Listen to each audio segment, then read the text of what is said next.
बिस्मिल्लाहिर्रहमानिर्रहीम। आज हम डिस्कस करेंगे डीसी मोटर के बारे में। पहले तो हमें पता होना चाहिए कि डीसी मोटर होता क्या है। दूसरी बात, हमें ये पता होनी चाहिए कि उसका प्रिंसिपल क्या होता है। और तीसरी चीज़ हमें पता होनी चाहिए कि उसके कंस्ट्रक्शन में क्या क्या चीज़ें होती हैं। तो पहले जो है डिफिनीशन पे आते हैं कि डीसी मोटर होता क्या है। तो डीसी मोटर हमारे पास एक ऐसा मशीन होता है जो क्या करता है, इलेक्ट्रिकल एनर्जी को मैकेनिकल एनर्जी में तब्दील करता है। वो डिवाइस जो इलेक्ट्रिकल एनर्जी को मैकेनिकल एनर्जी में कन्वर्ट कर देता है। अब हमने जो है ये एक ऐसा मशीन है जिसको हमने इलेक्ट्रिसिटी दे दी और उन्होंने मैकेनिकल एनर्जी में कन्वर्ट कर दी। अब इलेक्ट्रिकल एनर्जी भी हमारे पास जो है वो दो तरह की होती है। एक होती है हमारे पास डीसी होती है, एक एसी होती है। लेकिन इसमें जो है जो डीसी मोटर हमारे पास होता है, इसमें हम डीसी जो है वो दे देते हैं। इलेक्ट्रिकल एनर्जी जो है वो डीसी की फॉर्म में दे देते हैं, डायरेक्ट करंट की फॉर्म में दे देते हैं। और इसको वो मैकेनिकल एनर्जी में तब्दील कर देता है। अब मैकेनिकल एनर्जी क्या होती है? मैकेनिकल एनर्जी, अब हम मोटर इस्तेमाल कर रहे हैं किसी चीज़ को उठाने के लिए, कोई वज़न उठाने के लिए हम मोटर इस्तेमाल करते हैं, या मोटर्स के ज़रिए हम क्या करते हैं, कुएं से पानी निकालते हैं। तो ये हमारे पास जो है ये इसके इलेक्ट्रिकल एनर्जी को हमने तब्दील कर दिया मैकेनिकल एनर्जी में। अब इसका जो प्रिंसिपल होता है वो होता है current carrying coil placed in magnetic field. जब हम कोई कंडक्टर मैग्नेटिक फील्ड में रख देते हैं और कंडक्टर से करंट पास हो रही होती है। अब एक कंडक्टर है, हमारे पास एक वायर है और उसमें से करंट पास हो रही है। तो उसको अगर हम मैग्नेटिक फील्ड में रख दें तो इस कॉइल में क्या पैदा होगा, इसमें टार्क प्रोड्यूस होगा। ये हमने एक सिंपल एक कंडक्टर लिया हुआ है। लेकिन अगर हम वो जो कंडक्टर होता है हमारे पास, वो अगर हम रेक्टेंगुलर शेप में ले लें, रेक्टेंगल की शक्ल में इस तरह अगर कंडक्टर हम ले लें और इसको मैग्नेटिक फील्ड में रख दें, तो इसमें क्या प्रोड्यूस हो जाएगी, इसमें टार्क प्रोड्यूस हो जाएगी। अब ज़रा देख लेते हैं कि वो कॉइल किस तरह की होगी। मैं आप लोगों को दिखाता हूँ कि ये हमारे पास जो है ये वो ही कॉइल है जिसको हम मैग्नेटिक फील्ड में रखते हैं, ये वाला कॉइल। अब इस कंडक्टर से हम करंट को पास कर रहे हैं, यहाँ से जो है ये हम हमारे पास जो है इस रेक्टेंगुलर कॉइल के साथ या कंडक्टर के साथ हमने बहुत सारी चीज़ें कनेक्ट की हुई है। तो उसको कंस्ट्रक्शन में फिर हम डिस्कस करेंगे कि क्या क्या चीज़ें हैं और क्या क्या काम वो कर रही होती है। तो पहले हमें ये पता होना चाहिए कि हमारे पास जो है ये मैग्नेट्स हैं और ये हमारे पास क्या है, करंट कैरिंग कॉइल। जिसमें करंट पास हो रही होती है उसको करंट कैरिंग कॉइल कहते हैं। और ये किस शक्ल में है, ये रेक्टेंगुलर शक्ल में है। अब ज़रा आगे देख लेते हैं कि जब इसमें से करंट पास होता है, तो करंट जब इस कॉइल से पास होता है, इस रेक्टेंगुलर कॉइल से पास होता है, तो ये कॉइल क्या होता है, इसमें रोटेशन स्टार्ट होती है। ये रोटेट करना स्टार्ट कर देता है, रोटेशन ये स्टार्ट कर लेता है। अब किस प्रिंसिपल के तख्त ये जो है रोटेशन करता है, तो आप लोगों ने इससे पहले टॉपिक पढ़ा होगा कि torque on current carrying conductor. जब हम रेक्टेंगुलर कॉइल को मैग्नेटिक फील्ड में रख देते हैं, तो मैग्नेटिक फील्ड की वजह से इस कॉइल के ऊपर जो है कपल कपल फोर्सेस जो है हमारे पास इस पे लगती है। अब कपल फोर्स क्या होता है, तो कपल फोर्स आप लोगों ने जो है इससे पहले नाइन्थ क्लास में पढ़ा होगा, डायनामिक्स वाले चैप्टर में पढ़ा होगा कि हमारे पास कपल क्या होता है। कपल हमारे पास दो ऐसे फोर्सेस जिसका मैग्नीट्यूड क्या हो, सेम हो, लेकिन डायरेक्शन जो है वो डिफरेंट हो। अब मैग्नेटिक फील्ड जो है, मैग्नेटिक फील्ड की वजह से इस पे जो है हमारे पास एक फ़ोर्स लगेगी। इस कॉइल के ऊपर जो है वो फ़ोर्स लगेगी, लेकिन वो फ़ोर्स कैसे लगेगी, इस साइड पे जो फोर्स लगेगी वो कुछ मतलब यह है कि उसका डायरेक्शन कुछ और होगा। इस साइड पे जो फोर्स लगेगी इस साइड पे, तो वो कुछ और होगी। मतलब यह है कि मैं इस साइड को अगर देख लूँ, इस साइड पे जो फोर्स लगेगी वो, लेट सपोज मैं कह लेता हूँ कि वो अपवर्ड है, यहाँ पे जो है ये अपवर्ड है। तो दूसरी साइड पे जो है वो अगर डाउनवर्ड है। तो दो ऐसे फोर्सेस जो किसी बॉडी पे लगते हैं और दोनों फोर्सेस का मैग्नीट्यूड जो है वो सेम हो और डायरेक्शन डिफरेंट हो, तो ऐसे फोर्सेस को हम कहते हैं कपल।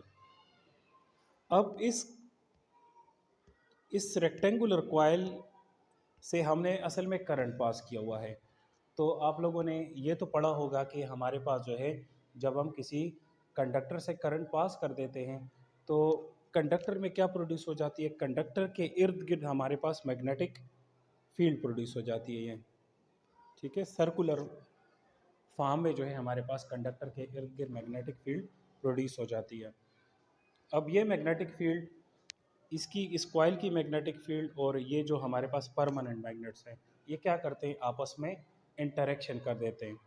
ठीक है, अब जब इंटरेक्शन कर देते हैं तो इस पे कपल फोर्सेस लग जाते हैं, इस कॉइल के ऊपर जो है कपल फोर्सेस लगते हैं, तो ये क्या होता है, ये रोटेशन स्टार्ट कर लेता है। अब हमें पता कैसे लगेगा कि हमारे पास जो है करंट किस डायरेक्शन में जा रहा है, और ये अपवर्ड इस पे फोर्स लगेगी या डाउनवर्ड फोर्स लगेगी, तो उसको ज़रा एक फिगर से जो है देख लेते हैं। हमारे पास ये एक, आप लोगों ने लेफ़्ट हैंड रूल पढ़ा होगा। लेफ़्ट हैंड रूल में हम ये कहते हैं कि हमारे पास अगर एक कंडक्टर है, ये हमारे पास है एक कंडक्टर है और कंडक्टर से हम करंट को पास कर रहे हैं। अब ये कंडक्टर जब मैग्नेटिक फील्ड में पड़ा होगा तो हमें कैसे पता चलेगा कि इस कंडक्टर के ऊपर जो फोर्स लग रही है, इस कंडक्टर के ऊपर मैग्नेटिक फील्ड में जो फोर्स लगती है वो अपवर्ड होगी, डाउनवर्ड होगी, लेफ़्ट होगी, राइट होगी, कैसे होगी, तो वो हमें लेफ़्ट हैंड रूल ही बताती है। लेफ़्ट हैंड रूल हमें ये बताता है कि करंट इस कॉइल के अंदर या इस कंडक्टर के अंदर करंट जिस डायरेक्शन में जा रहा है, तो आप लोग क्या कर दें, आप लोग फोर फिंगर को, ये हमारे पास फोर फिंगर होता है, ये सेकंड फिंगर होता है या मिडिल फिंगर हम उसको कहते हैं, इसको थंब कहते हैं। अब हमने क्या करना है कि करंट के डायरेक्शन में हमने मिडिल फिंगर को जो है क्या करना है, स्ट्रेच करना है। और हमने क्या करना है, हमने मैग्नेटिक फील्ड के डायरेक्शन में ये जो फोर फिंगर है इसको हमने क्या करना है, उस डायरेक्शन में स्ट्रेच करना है। अच्छा, तो हमें जो है इस कंडक्टर के ऊपर जो फोर्स लगती है वो हमें कौन बताएगी, हमें जो है ये लेफ़्ट हैंड रूल बता देगी कि फोर्स इस वक्त कैसे लगती है। तो ज़रा देख लेते हैं हमारे पास जो रेक्टेंगुलर कॉइल है उसमें जो है करंट किस डायरेक्शन में है, मैग्नेटिक फील्ड किस डायरेक्शन में है और उस पर फोर्स कैसे लगेगी। ठीक है, तो ये हमारे पास जो है, इस फिगर को आप लोग देख लें, ये हमारे पास जो है इसमें जो करंट पास हो रहा है, करंट हमारे पास क्या है, वो ऊपर की तरफ है। ठीक है, और जो मैग्नेटिक फील्ड है वो नॉर्थ से साउथ की तरफ है, तो इस पे फोर्स किस डायरेक्शन में लगेगी। तो आप लोग क्या करते हैं, लेफ़्ट हैंड रूल को इस्तेमाल करें। तो लेफ़्ट हैंड रूल में हमने ये पढ़ा था कि हमने क्या करना है, हमने मिडिल फिंगर को जो है वो क्या करना है, उसको हमने करंट के डायरेक्शन में एक्सटेंड करना है। लेट सपोज ये आपके पास वो मिडिल फिंगर है और आपने क्या कर दिया, फोर फिंगर को जो है आपने मैग्नेटिक फील्ड के डायरेक्शन में कर लिया। ठीक है, तो आपको जो है फोर्स की डायरेक्शन कहाँ पे मिलेगी, तो फोर्स आपको जो है इस लेफ़्ट हैंड रूल से जो है वो आपको डाउनवर्ड जो है वो उसकी डायरेक्शन मिल जाएगी। सिमिलरली अगर करंट हमारे पास डाउनवर्ड आ रहा है तो उस पर जो फोर्स लगेगी वो अपवर्ड लगेगी।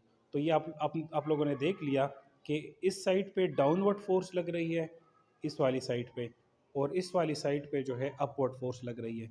तो मतलब यह है कि दो फोर्सेस, मैंने जैसे कहा था कि कपल हमारे पास क्या करती है, टार्क प्रोड्यूस कर देती है, और हमारे पास मोटर क्या होता है, वो रोटेशन स्टार्ट कर लेता है। अब इस मोटर में यहाँ पे जो है ये जो गोल गोल लगे हुए हैं इसको कहते हैं स्प्लिट रिंग्स, और इसके साथ ये जो ब्लैक कलर में लगे हुए हैं इसको कहते हैं ब्रशेस।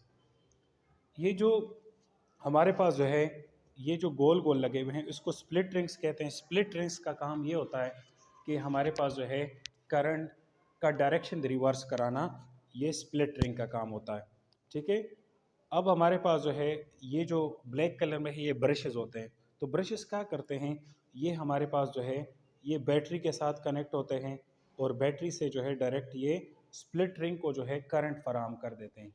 जो करंट कैरिंग कॉइल हमारे पास है उसको जो करंट मिल रही है, जहाँ से करंट मिल रही है तो वो यहीं से मिल रही होती है।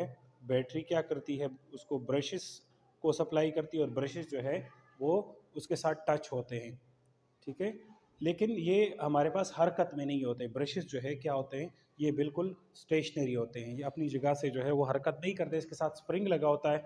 ठीक है, जैसे हमारे पास ये वो है स्प्लिट रिंग, तो ये जो हमारे पास ब्रश है इसके साथ स्प्रिंग लगा होता है, तो ये इसके साथ जो है टच हो रहा होता है, ठीक है। तो स्प्रिंग आगे पीछे होता है और जिसकी वजह से इसको करंट मिल रही होती है स्प्लिट रिंग के ज़रिए। तो ये हमारे पास जो है ये इसकी पूरी प्रिंसिपल है, ठीक है। अब देख लेते हैं कि हमारे पास जो है जो चीज़ें मैंने आपको बताई तो इसको ज़रा रिवाइज कर लेते हैं। अच्छा, हमने पढ़ा कि हम हमारे पास इसका प्रिंसिपल क्या होता है। प्रिंसिपल इसका होता है कि करंट कैरिंग कंडक्टर को अगर हम मैग्नेटिक फील्ड में रख देते हैं तो उसमें टार्क प्रोड्यूस हो जाती है। और टार्क क्या कर देती है, टार्क जो है हमारे पास कॉइल को घुमा देती है, ठीक है। टार्क हम कहते हैं the turning effect produce in a body is known as torque, ठीक है।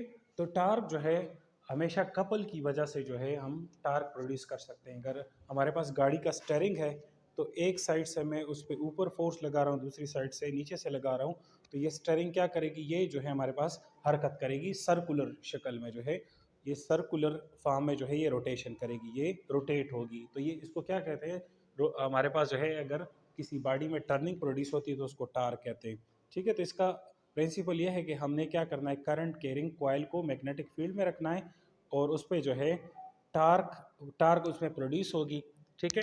तो टार्क असल में क्या है जी, जब रोटेट करेगी तो मैकेनिकल एनर्जी जो है ये प्रोड्यूस कर रही है इलेक्ट्रिकल एनर्जी से, ठीक है।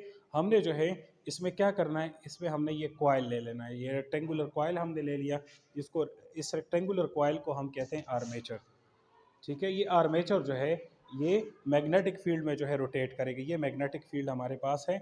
और ये हमारे पास ये इलेक्ट्रोमैग्नेट है, इलेक्ट्रोमैग्नेट भी हम इसको कह सकते हैं, कॉइल भी इसको हम कह सकते हैं, ठीक है। हमने जो है स्प्लिट रिंग्स भी इस्तेमाल किए हुए हैं, ब्रश B1 और B2 जो है ये भी सप्लाई, ये भी हमने इस्तेमाल की हुई है, बैटरी भी हमारे पास है, ठीक है। तो ये मैं जैसे बता रहा था कि स्प्लिट रिंग क्या करता है, ये रिवर्स करा देते हैं करंट की पोलरिटी को, ये रिवर्स करा देते हैं, ठीक है। हाफ रिवॉल्यूशन मतलब यह है कि आधा चक्कर के बाद ये क्या करते हैं, करंट के डायरेक्शन को रिवर्स करा देते हैं, ठीक है। वर्किंग के बारे में मैंने आपको बता दिया है कि वर्किंग हमारे पास क्या हो सकती है, कि जब हम करंट को पास कर देते हैं, किसी कॉइल से करंट को पास कर देते हैं तो वो एक इलेक्ट्रोमैग्नेट बन जाता है। तो जब इलेक्ट्रोमैग्नेट बन जाता है, कॉइल भी हमारे पास इलेक्ट्रोमैग्नेट बन गया और हमने दो मैग्नेट्स जो है परमानेंट मैग्नेट्स वो भी साइडों पे रखे हुए हैं, तो हमारे पास जो है टार्क प्रोड्यूस हो जाएगी। और टार्क जब प्रोड्यूस हो जाएगी तो इसका मतलब यह है कि हमने इलेक्ट्रिकल एनर्जी को मैकेनिकल एनर्जी में तब्दील कर दिया है। अब इलेक्ट्रिक मोटर जो है हमारे पास, हम इसको रोटेटिंग एम्पलीफायर भी कह सकते हैं, ठीक है। ये इलेक्ट्रिकल एनर्जी को मैकेनिकल एनर्जी में तब्दील कर देता है।